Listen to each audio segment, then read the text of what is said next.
Рекорден скок на цената на златото и остар пад минатата недела по објавата на Трамп дека ќе номинира свој човек на чело на ФЕД. Што се случува на меѓународниот пазар? Каде е најисплатливо да се инвестира? Разговараме со Бојан Цветановски од Асоциацијата на финансиски пазари. Бојан, добре дојдовте во емисијата Финсайт. Добар ден, добре најдов и благодарам на поканата. Ви благодарам. Како да се протолкуваат овие сигнали и до каде ќе оди цената на златото? Па видите, цената на златото е интересна тема, нели, не само деновиве, туку и целата измината година. Имавме еден така наречен биков пазар, bull market, каде што златото, да кажеме, со некои мали прекини цело време беше во пораст. Сега мора малку да, нели, за да дојдеме до сегашноста, мора малку да видиме и во историјата кога почна практично овој пораст на златото како тренд и кои беа причините. Значи, златото негде во почетокот на 2000-та година и на 21-виот век, да кажеме, се движеше околу 200 до 300 долари за унца. Значи, само да кажеме дека унца е 31 грам, за да знаат гледачите. Така, и тоа е меѓународна мерка по која што се котира златото и златото се котира во американски долари. Значи, тоа е вака битно да го кажеме на почеток. И практично првиот пробив, позначителен пробив, беше по 2008 година. Значи, тогаш беше финансиската криза, големата финансиска криза која што започна во Соединетите Американски држави. И инвеститорите веднаш на некој начин реагира, бидејќи смета и очекува, а тоа и се оствари, дека централните банки ќе започнат политика на ефтини пари, односно тогашната ликвидност која што ја снема на меѓународните пазари, дека тие ќе ја надополнат со свежи пари. Како заштита од тоа, значи на тој монетарен ризик, цената тие почна да инвестираат во злато. И неговата цена тогаш, значи да прв пат проби границата од 1000 долари за унца. И практично влезе во тренд на пораст, со тоа што првиот врв, односно првиот, нели, така наречен пик, да кажеме, беше во 2014 година, 2013-2014 година, кога како дополнителна мерка на дотогашното монетарно олеснување или монетарниот стимул кој што централните банки, односно федералните резерви и Европската централна банка го применува, практично Европа, односно европските централни банки, тука се да кажеме и скандинавските, воведоа стапка на политика на негативни каматни стапки. Значи, тука имавме цената на златото достигна од 2000 долари за унца. Така, кога неизвестноста е голема, тогаш инвеститорите вложуваат во злато. Да, дел од своите ликвидни средства, значи кои што се наоѓаат во валути, ги преалоцираат во злато. Значи тоа беше, да кажам, првиот врв, потоа имавме стабилизација и негде 2022 година, кога започна војната во Украина и кога имавме појава на инфлација во меѓународно кажано и во САД и во Европа, каде што инфлацијата после подолго време, после една деценија, одново започна да забележува тренд на позначителен пораст. Ние видовме, нели, дека и во Европа и во САД беа достигнати и двоцифрени броеви на инфлација. Како заштита од инфлацијата, исто така инвеститорите започнаа да се ориентираат кон злато, кон монетарно злато и почнаа да инвестираат дел од своите портфолија да ги алоцираат во злато. И тогаш цената, значи, од претходно 2000 долари, значи, како што споменав, 2014 година, потоа падна на 1200 долари, во 2022 година дојде 2500 долари за унца и, да кажам, тука потоа имаше одредено време стагнација на цената, меѓутоа, бидејќи потоа, нели, централните банки започнаа и со политика на повисоки каматни стапки, имавме одредена стагнација на цената, околу 2000 долари, меѓутоа набрзо, потоа, бидејќи војната во Украина не се смири набрзо, како одреден безбедносен ризик, исто така дел од инвеститорите започнаа да купуваат злато и цената продолжи на 3000 долари. Меѓутоа сега минатата недела изнесуваше 5500 за унца. Така е. Врвот беше достигнат во минатата година, бидејќи имавме кумулација од монетарни и безбедносни ризици. Значи имавме кумулација од тука, имавме повеќе, монетарниот ризик беше одново намалувањето на каматните стапки во Европа, меѓутоа и инсистирањето на председателот Трамп да имаме поинтензивно намалување на каматните стапки во САД Исто така, значи имавме одредени безбедносни ризици, нели Гренланд, тие се уште се присутни тие да, ризици, геополитичките ризици. Газа, Иран. Така да кумулација на овие ризици придонесе до едно така наречено рели на цената на златото и беше достигнат рекордот од $5,600 за унца. Меѓутоа, тоа што сакам да го кажам е дека тие ризици кои што беа особено безбедносни ризици, тие беа потенцијални ризици. Значи потенцијални кои што, како што видовме и подоцна, односно и сега, за среќа не се остварија. Тука сакам да кажам како клучно, можам да го потенцирам излагањето на председателот Трамп во Давос, каде што тој кажа дека за Гренланд Соединетите Американски држави не планираат воена интервенција, туку дека сите да кажам нели цели кои што ги има САД ќе одат на мирен начин со преговори. Војната во Украина дека влегува во фаза која што е понапредна фаза на остварување на мир. Смирувањето на жариштето во Газа, значи сите тие ризици не се реализира. Дали сега може да се очекува да се намалува цената или очекувате дека ќе продолжи да расте? Затоа што Трамп сака ниски каматни стапки, меѓутоа економистите велат не може со толку ниски каматни стапки за да не се подгре инфлацијата. Ако Трамп номинира свој човек за прв на ФЕД, тогаш очигледно очекува дека падот на каматите ќе продолжи. Видете, тоа ми беше и контекстот. Значи ние имавме од една страна потенцијални ризици кои што не се реализира, меѓутоа од друга страна цената на златото непрекинато растеше. Значи јас тоа што го анализирав практично од цената од $4,700 за унца до $5,600 колку што беше врвот, веќе самиот тренд од технички аспект дојде во една фаза во финална фаза, односно дојде во една фаза на балон, ајде да кажам да се изразам така, на монетарен балон на некој начин, балон на монетарно злато, бидејќи вообичаено да кажем и самата техничка анализа тоа го претпоставува, кога еден тренд е при крај, кога завршува, имаме еден финален врв кој што е да кажам вообичаено, кој што после тоа следи една поинтензивна корекција. Така да мислам дека сега, значи како бидејќи нели имаме и номинирано човек од председателот Трамп кој што ќе биде начело на ФЕД, Кевин Ворш, во Давос значи имаме став дека нема да има војна интервенција на Гренланд.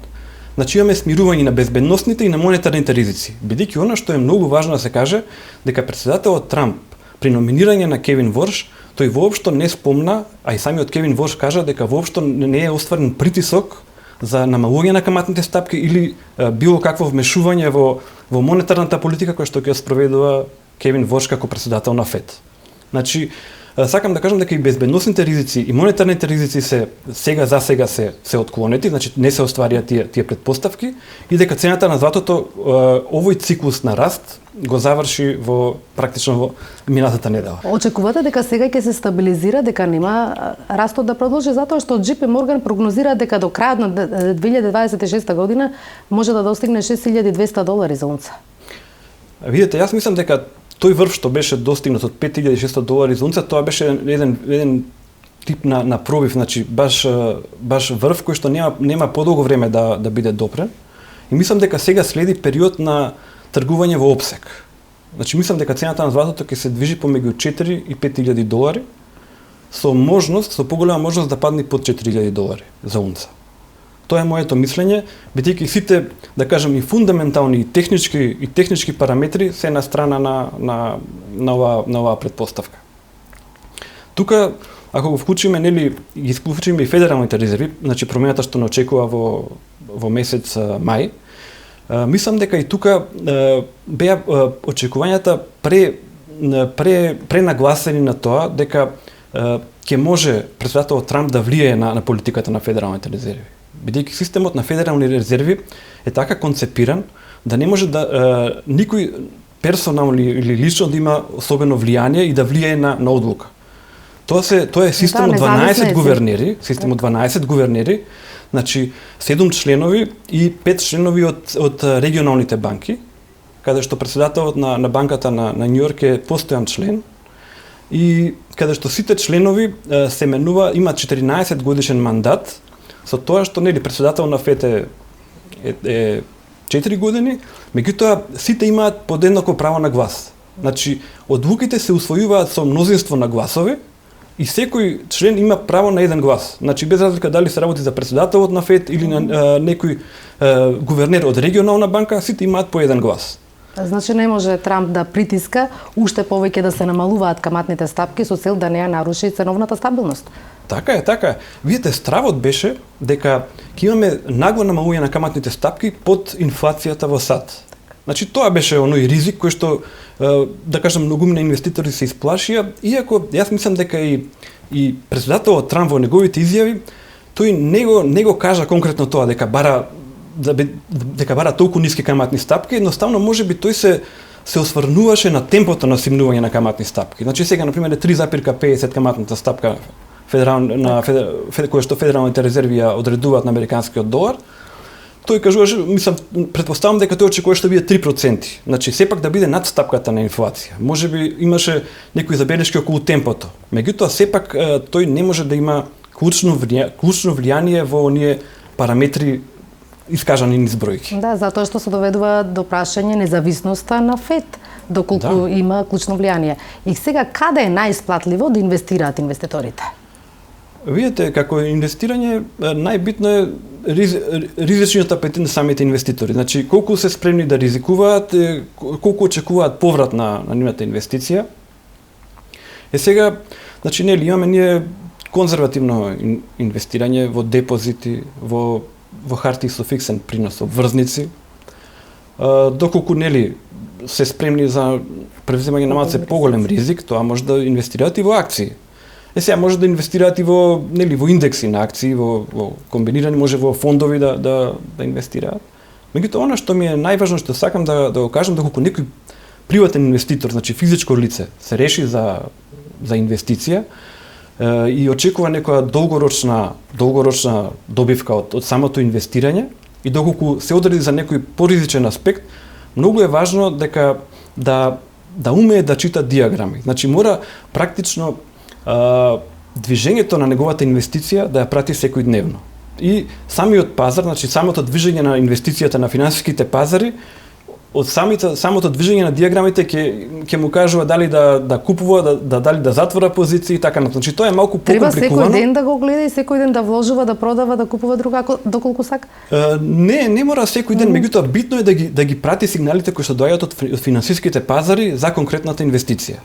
Тоа ми беше целта или поентата.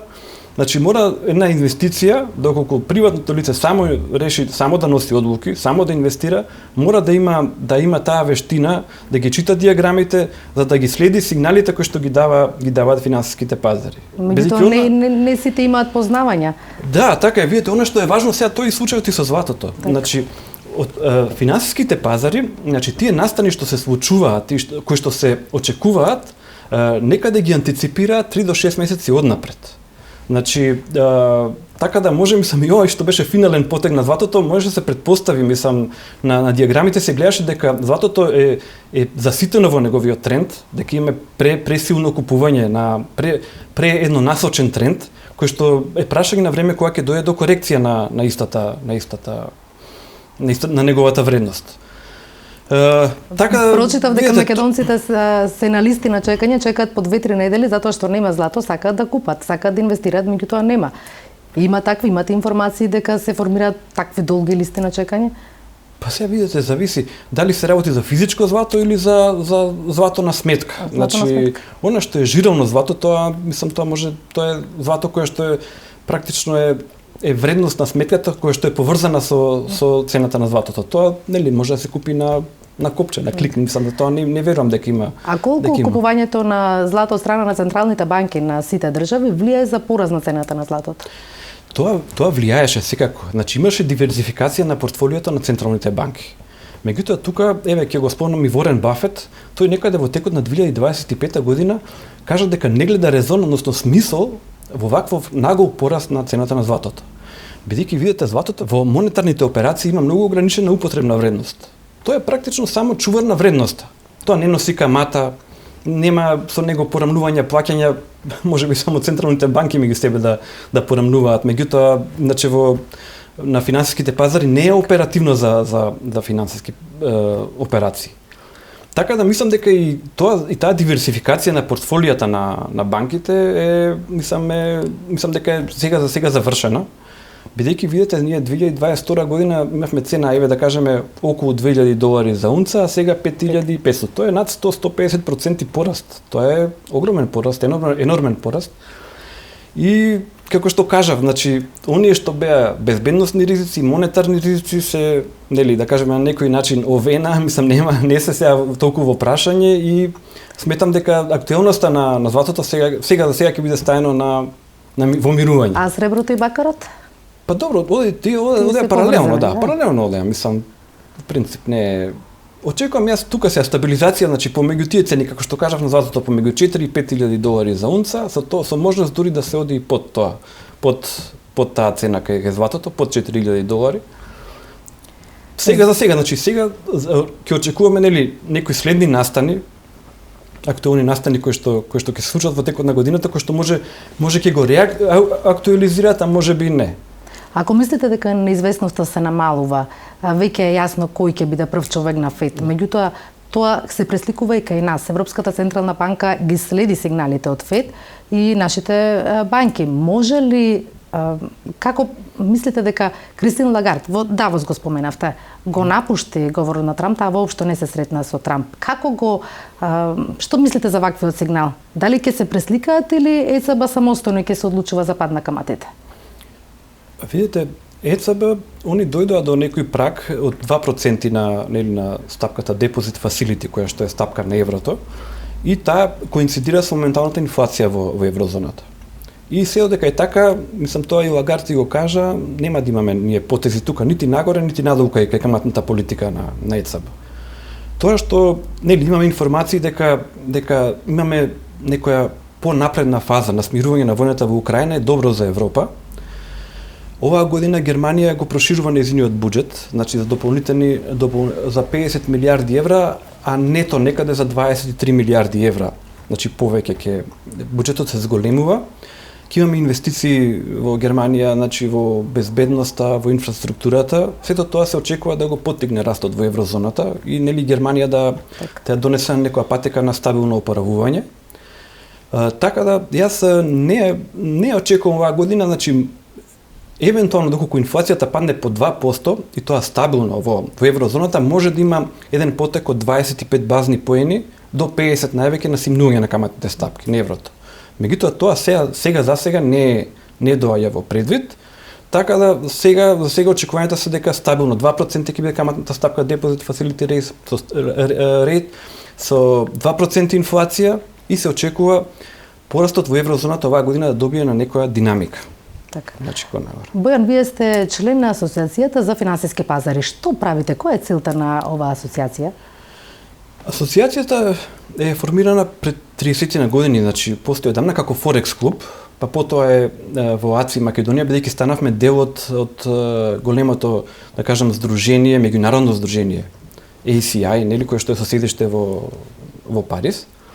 Формирано на иницијатива на Народната банка и е формирано за едукација на членовите, едукација на пошироката популација и за размена на информации помеѓу девизните трговци. Во него членуваат сите девизни трговци од сите банки во Македонија, значи кои што се во струката на финансиските пазари. Значи трговците, логистиката, целта е размена на знаење и ширење на актуелни информации меѓународни, бидејќи оваа професија е многу динамична. Значи динамична е, бара секојдневно информирање, секојдневно пратење на настаните, глобалните настани.